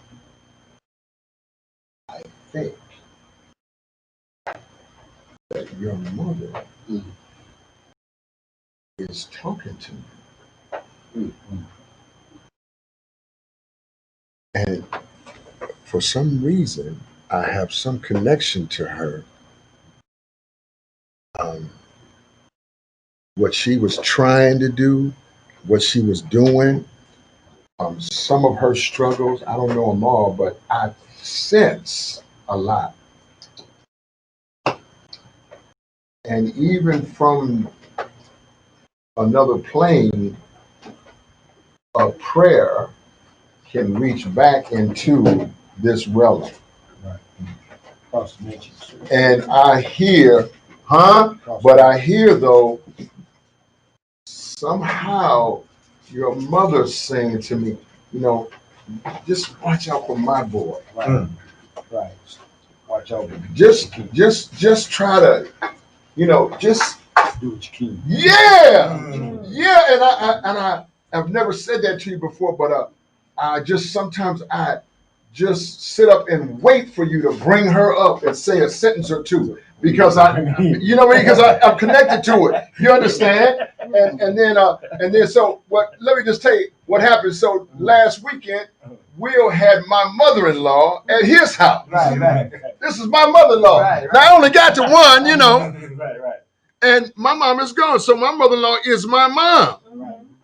And here my mom is at my son's house. Right. And she said, Will treated me so good, son. And she said, and that boy cooked me something. It was so good. And man, that really touched me. But deeper than what she was saying about what happened, but my own relationship to your mother, who I never met, who was gone before I met you. But I could just tell you though, the prayers of the righteous availeth much. That's right. That's right. Mm-hmm. You brought up my mother. You know, I want to say that my mother's death, when she died, you know, and my respect for women went up. And I didn't realize that it went up because I missed the life of my mother. And it's because of that that I can't walk by a woman. I can't see a woman being beat up and walk by. I just can't. And guess what? I don't care who you are. Right? I don't care who you rapping, who you with. No one would be allowed to whoop a woman in my presence. Yeah, that's good. Right? Good. Now, since I've been home, it's been tried twice. Unsuccessful. Right? Now, one time I got there a little bit late. Yeah. She was under the car. Right. But I'm just I got there late, Pop. You know, but I intervened. Did you intervene, son? You got to intervene at the. I'm telling you. You can't do that in front of me. No, that's you know, it's beautiful, man. I miss my mom. Yeah. Get Lazarus right there. Isaac was coming to the door behind me. Yeah. It's hard. It's hard. So look. We got a couple of guys. I don't want you to miss nothing tonight, son. We got a couple of guys who, you know, normally when you come home from incarceration, we always get ice cream and cake, and we hadn't got that because we was missing. Larry, you supposed to be in this too because we don't think we had cake for you. Did we have cake for you before? So Right, Larry. Okay. So we're gonna have ice cream and cake for Larry, for Antonio, for Laz, and for Dr. Webb, who all have just recently come home. Give them all a hand. And then come on, son, and tell us what you got. Well, my name is Ron Kimbrough, Pop Guy. Pop Guy. Yeah, here lately, one guy mentioned being stuck. And That's from the freezer. I'd have to admit that's where I am. And one of my biggest problems early on was not feeling worthy. Not feeling that I deserve. Pop, as well as this gentleman here, had been on me so long to get my license. And I failed the first two times. And that really kind of took me down. Up on top of other things other issues that I have. My father's dying. I got a few issues that I don't really talk to nobody about. But that leaves me stagnant. I'm sorry. I can't tell you enough where you get out and you think you got it all together and you think that nothing's going to stop you and you think that you're strong enough to do it. You need help. We need help. Yes, sir. I need help. That's right. That's right. And I come to a point to where you can't help.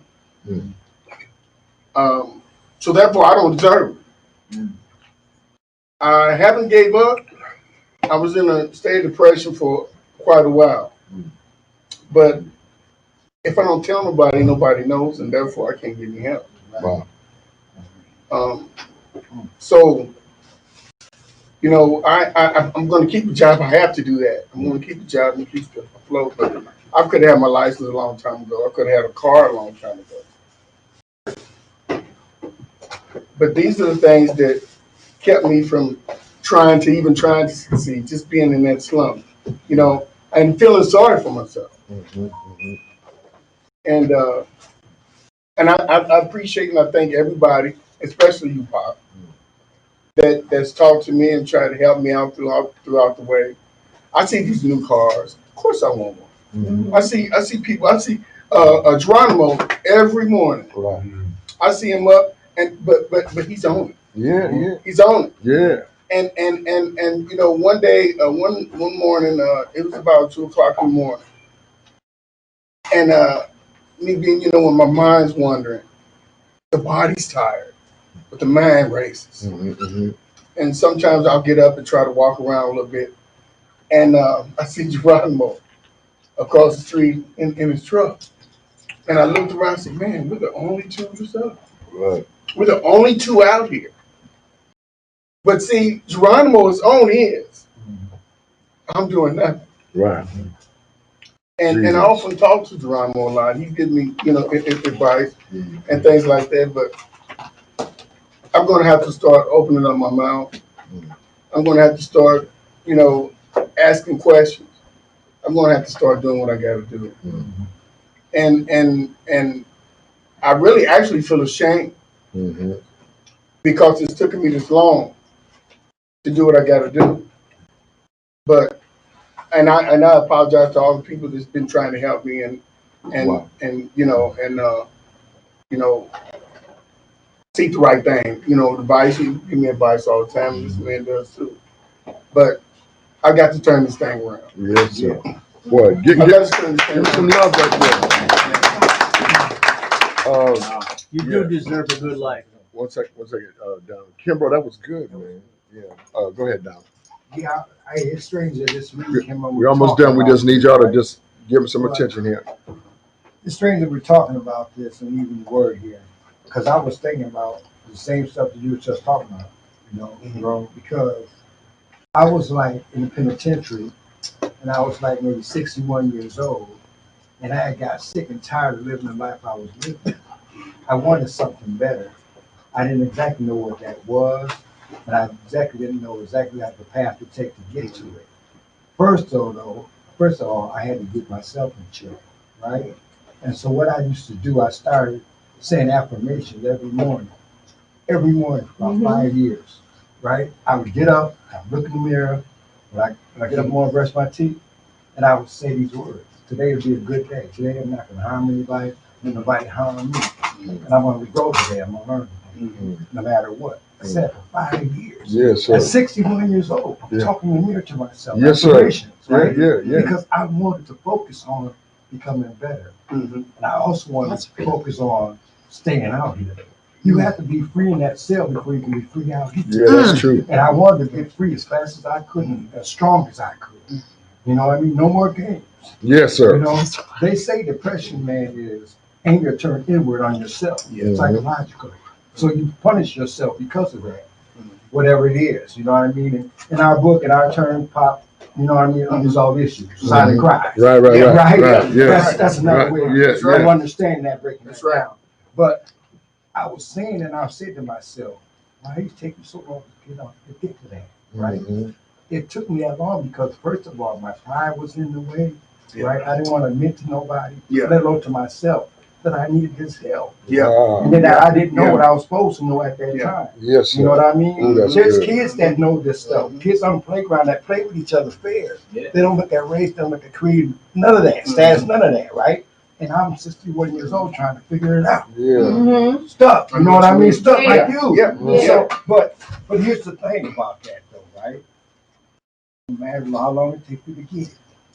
As long as you get it. All right. Because once you get it, you got it. That's right. And we say in this room all the time, when you got it, you got it. Yeah, that's true. Don't nobody got to tell you nothing. Yeah, right. You got it. That's right. And it just shows. Just see right here, people are attracted to us because we are pop people. Yeah. We got integrity, we got honesty, we got compassion, we got the drive, we got the know-how, and we got the power to drive it. That's good. I like that, boy. Boy, you talking good up in here. I was Donald, boy. Amos is up. Go on, Tia, what you got? Come on, you got to come on in, man. Come on in. That was powerful, King Bro, for sure. Man, use this group, man, because man, you can't. Number one, you can't find this nowhere else. Nope. Right. You can't go to BPL. You can't go to RSE. They don't got this. You can't buy this on Canteen. Come on, Doc. You know that. Come on, man. And really, we bless with this space for exactly what it is you're going through. Mm-hmm. I don't know. I can't think of somebody who haven't cried. And I don't, you can't just walk into a room and just break down. And I'm talking about, I done told y'all stuff my family don't even know. Right. You know, and but it's therapeutically helped me. Right.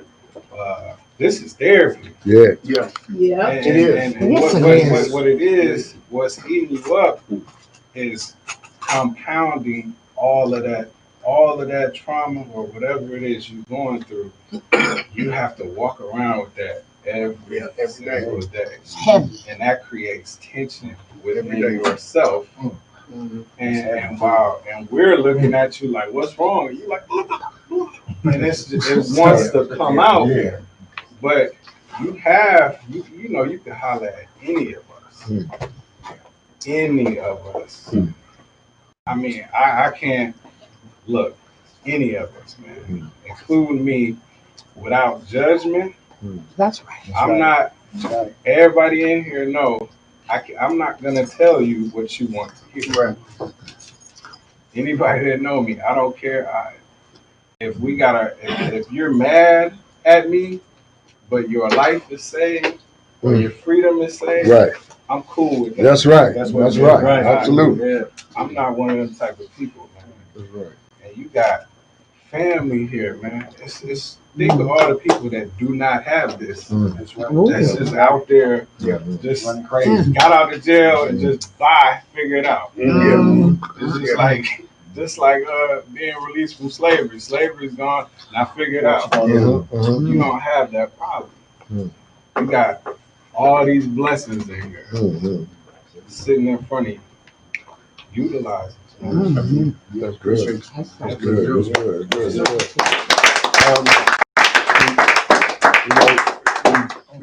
We're getting a little, we're winding down. We're almost there. But boy, it seemed like we've been in here for 2 days.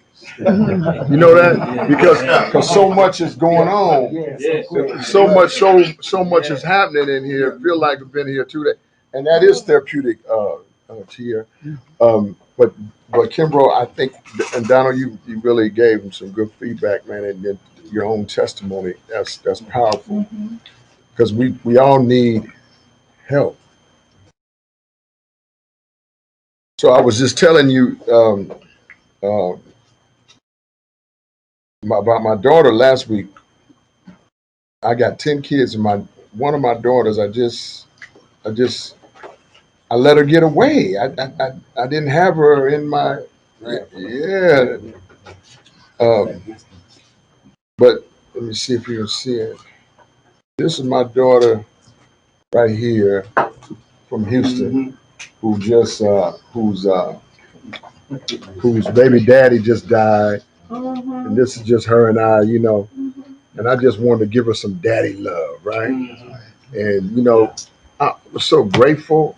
I'm thinking about what Donna was saying. I was so grateful that she didn't have no hate or animosity. She was just kept calling my name, Daddy. Yeah. Now, I met my grandchildren and everything. Let me just show you this.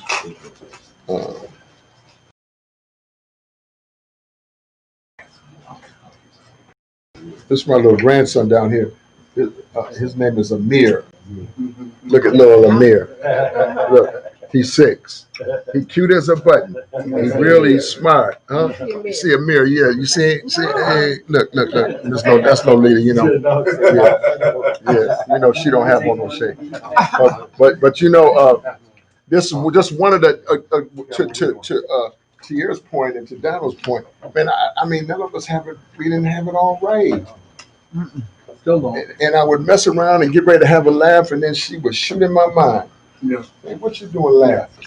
You ain't even checking on me. Right. And I'm in a jam. I'm messed up, and you don't even know nothing. Right. Yeah. See what I mean? That's a conviction, boy. That the other folks can't convict you like that. That's right. Right? Anyway, um, I'm just grateful. We had a great visit, and my family down there was good. My family up here was good, and I appreciate that. Isaac, he just got in. It's late. We about ready to head out. So I'm just let you try to chime in on what you caught or you're reading or something like this here.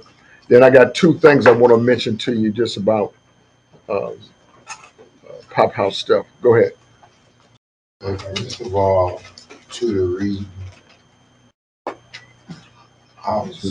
when I first got out, I was still stuck in my first relationship with my baby's mom. I haven't talked to her since '99. I talked to my daughter this past Father's Day. The first time? In a while. And she left me with the impression that her mom felt that I hated. And that touched me coming from my baby because my baby would keep it 100. So when she told me that, in my heart, I felt that I need to make it right. So I called her. I got on Facebook. I swore I would never get on Facebook. But you lied.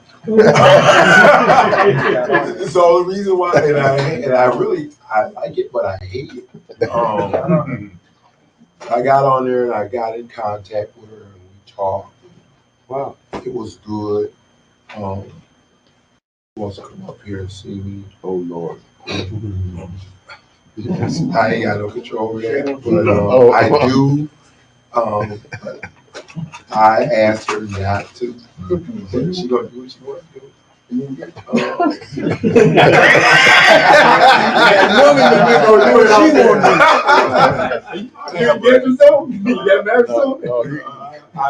That's Isaac, boy. Since I've been on Facebook, I've been in contact with so many people from kindergarten all the way up to now. It's amazing the things that you can do on Facebook.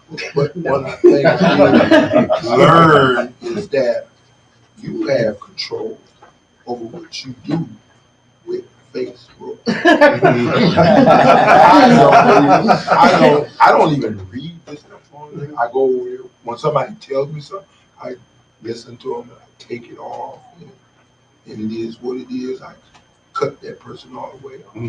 But my biggest challenge now, new challenge now, is bills.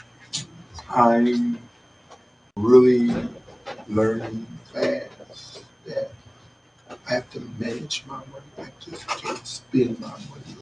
I want to spend my money. I have obligations, and that just all hit me like within the last week because a whole bunch of bills all came at once.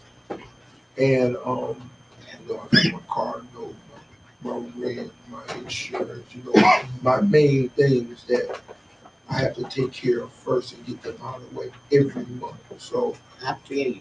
Welcome to the real world. Yeah, exactly. It's not. It's your shirt. It's not that it's not that it's overwhelming to me right now, or I'm just dealing with it. Like I told you, I'm just dealing with it. Everybody gonna get their money. I just got to manage my money better than what I was before I got this car and started getting things, So I'm looking at having my car paid in a year because I'm gonna make the money, so I'm gonna pay it off in a year. But I'm happy. I'm happy with. I'm gonna be happier, but I'm happy right now with how I've started and where I've come in the 2 years that I've been out. Because never ever would I have thought that I got the exact car that I seen in 2012 in the prison. I got exactly what I wanted. God blessed me with it, and I never take my eyes off of that because I went from the Saturn to a Lincoln in 6 months. And I'm like, I wasn't even looking for a Lincoln. I was just going to test drive a CTS Cadillac. It looked nice. I had no intention to buy it. And if something was wrong with it, then I asked the guy just out the blue, do you have an MKZ, a 2004 with a roof in it? You gotta have a roof or I don't want it. So he said, we got one. I said, well, I'll be there to see it tomorrow. I hate red. I ended up getting a red car. Get a man a hand for that red car. but I think I'm gonna cut him right there. But it's getting late. But he made a point that I think is good. Is in Isaac, everybody's in a different. The curve is different for us just slightly. We all on our own kind of curve, and so to pay bills.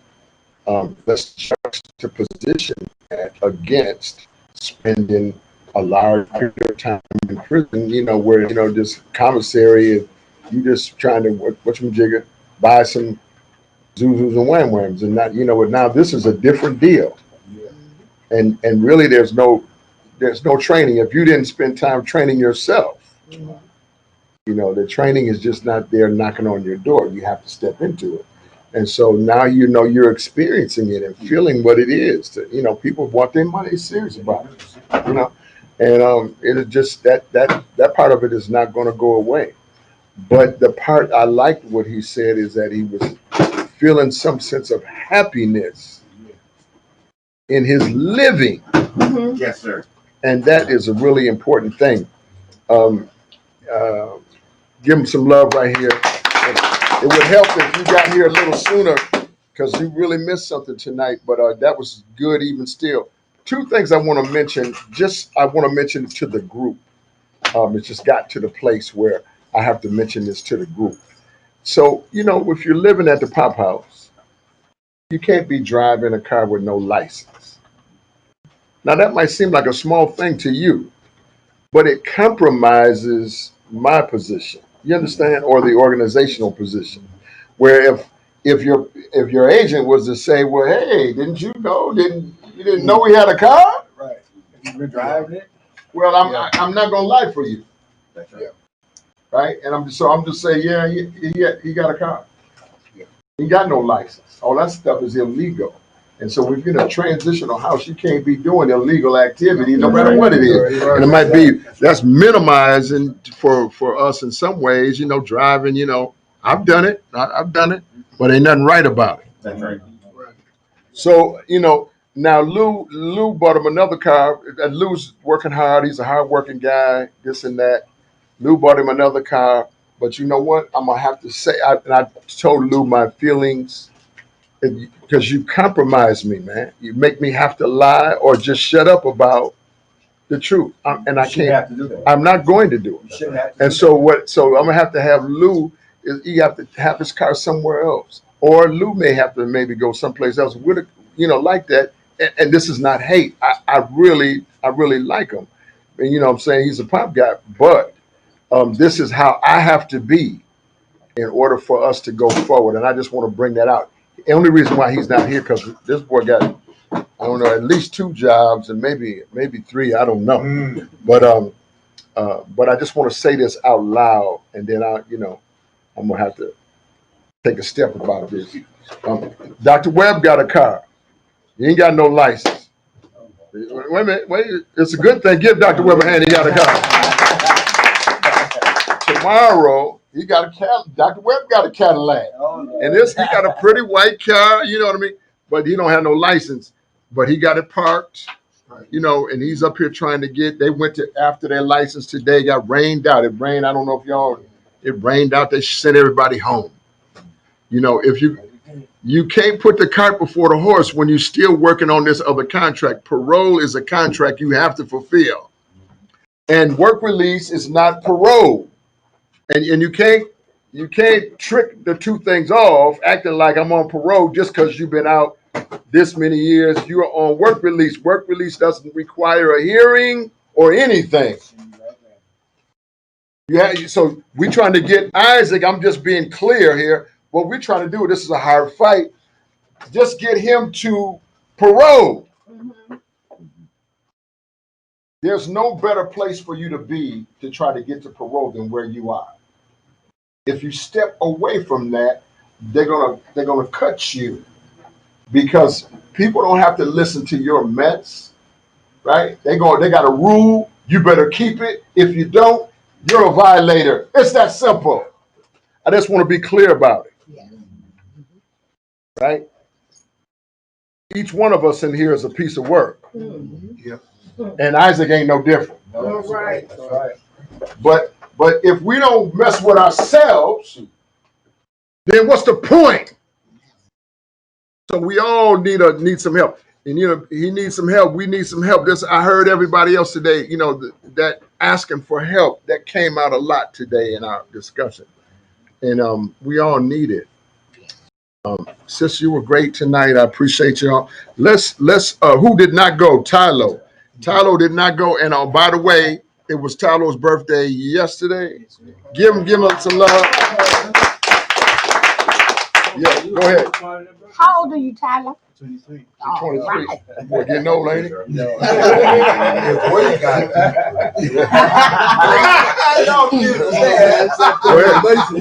All right, come on. Now give him some room. Come on, go ahead, son. I don't got much to say, but what I do take away is that I'm very grateful and I'm at peace.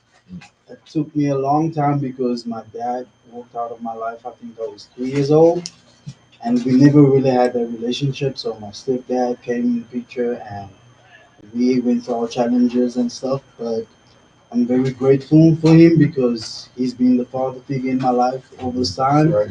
and he placed that foundation, of structure and all that.